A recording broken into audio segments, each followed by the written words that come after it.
দেখছেন মিষ্টি রান্নাঘর। আমি আজকে যে আমি রান্নাটা করব সেটা হলো আমার তো ভীষণ প্রিয়, সেটা হচ্ছে থোর চিংড়ি। থোর মানে আপনারা তো অনেকে ভাড়ালিও বলে থাকেন, তো আমি থোর বলি।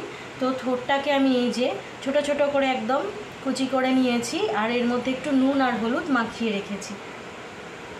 আর চিংড়ি মাছটাও ভালো করে পরিষ্কার করে ধুয়ে এর মধ্যে নুন হলুদ মাখিয়ে রেখেছি। ফোড়নের জন্য আমার গোটা শুকনো লঙ্কা, তেজপাতা আর গোটা জিরে লাগবে।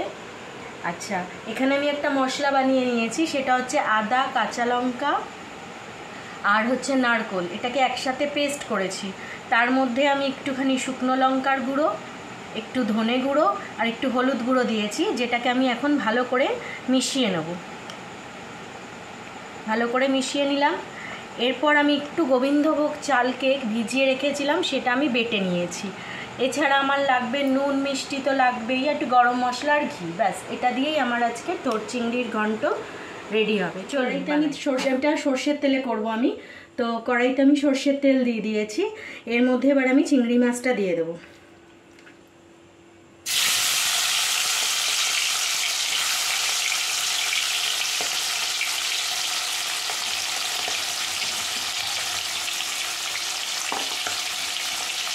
চিংড়ি মাছটা আমি হালকা করে ভেজে নেব, বেশি ভাজবো না, জাস্ট একটু রং চেঞ্জ হওয়া অবধি এটাকে ভেজে তুলে নেব।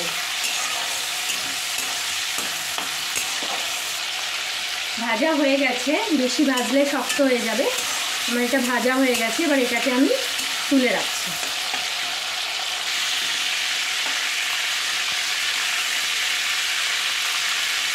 এবার এই তেলের মধ্যেই আমি দুটো তেজপাতা, দুটো শুকনো লঙ্কা আর কিছুটা গোটা জিরে ফোড়ন দিয়ে দিলাম। ফোড়নটা একটু ভাজা হয়ে গেলে এবার যে আমি বাটা মশলাটা করে রেখেছিলাম সেই বাটা মশলাটা দেব। ফোড়নটা থেকে একটু গন্ধ বেরোলেই আমি বাটা মশলাটা দিয়ে দেবো। এই যে এবার ফোড়নটা আমার ভাজা হয়ে গেছে, এবার এর মধ্যে আমি যে বাটা মশলাটা রেডি করে রেখেছিলাম সেই বাটা মশলাটা দিয়ে দিলাম।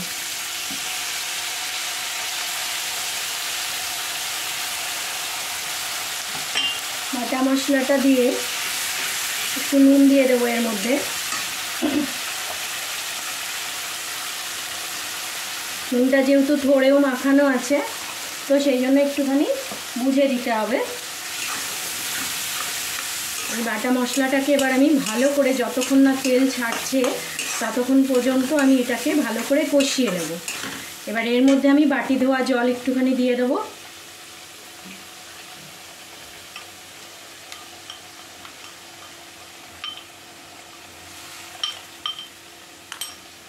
দিয়ে আঁচটাকে একদম গ্যাসের ফ্লেমটাকে কমিয়ে এটাকে এবার মশলাটাকে আমি ভাজবো যতক্ষণ না তেল ছাড়ছে। দেখুন বন্ধুরা, এই যে আমার মশলা থেকে পুরো তেল ছেড়ে দিয়েছে, মশলাটা ভালো করে কষানো হয়ে গেছে। এই অবস্থাতে আমি যে থোরটা কেটে রেখেছিলাম সেটা আমি নুন মাখিয়ে রেখেছিলাম, ওটাকে আমি ভালো করে চিপে, ওর থেকে একটু তো জল বেরোয়, ওটা আমি ভালো করে চিপে হাত দিয়ে এবার আমি এটা মশলার মধ্যে অ্যাড করলাম।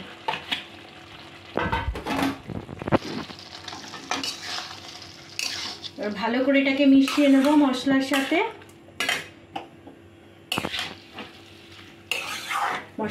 এটা ভালো করে মেশাবো, মিশিয়ে আবার আমি কিছুক্ষণের জন্য এটা ঢাকা দিয়ে দেবো। থোরটা একটু মশলার সাথে মজে গেলে তারপর আমি চিংড়ি মাছটা অ্যাড করব। এই যে মিশিয়ে দিয়েছি ভালো করে মশলার সাথে। এবার আমি থোরটা সিদ্ধ হওয়ার জন্য একদম ফ্লেমটাকে কম করে ওটাকে ঢেকে রাখলাম। এই যে দেখুন বন্ধুরা, আমার থোরটা বেশ মশলার সাথে ভালোভাবে মজে গেছে।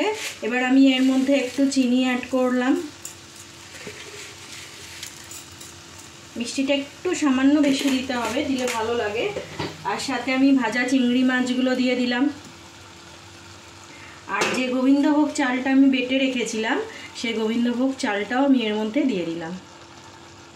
সামান্য একটুখানি এই বাটি ধুয়ে সামান্য একটু জল অ্যাড করলাম, সামান্য। এবার এটাকে ভালো করে মিশিয়ে কিছুক্ষণ এটাকে হতে দিতে হবে, আর একটু কষবে আর কি। এবার চিংড়ি মাছ, তারপরে চালের যে একটা সুন্দর গন্ধ, এটা একদম আমি আঁচটাকে কম করে এটাকে, গ্যাসের ফ্লেমটাকে কম করব, করে এটাকে আরও আমি 5 থেকে 7 মিনিটের মতো কড়াইয়ের মধ্যে এটাকে আমি আরেকটু মজাবো। তারপর আমি এর মধ্যে ঘি গরম মশলা দিয়ে নামিয়ে দিই। দেখুন বন্ধুরা, আমার থোড় চিংড়ির ঘন্ট রেডি হয়ে গেছে। আমার মনে হলো একটু সামান্য মিষ্টি লাগবে, তাই জন্য আমি একটু চিনিটা অ্যাড করলাম। এরপর আমি একটু গরম মশলা অ্যাড করব।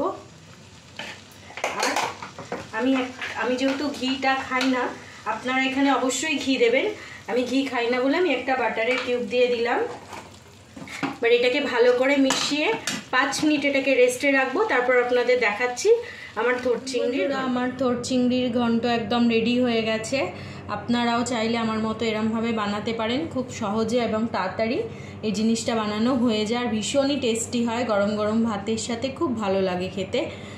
আপনাদের যদি আমার রেসিপি ভালো লাগে, আমার ভিডিও ভালো লাগে, তাহলে প্লিজ আমাকে আমার রান্নাঘরকে সাবস্ক্রাইব করবেন, লাইক করবেন, শেয়ার করবেন।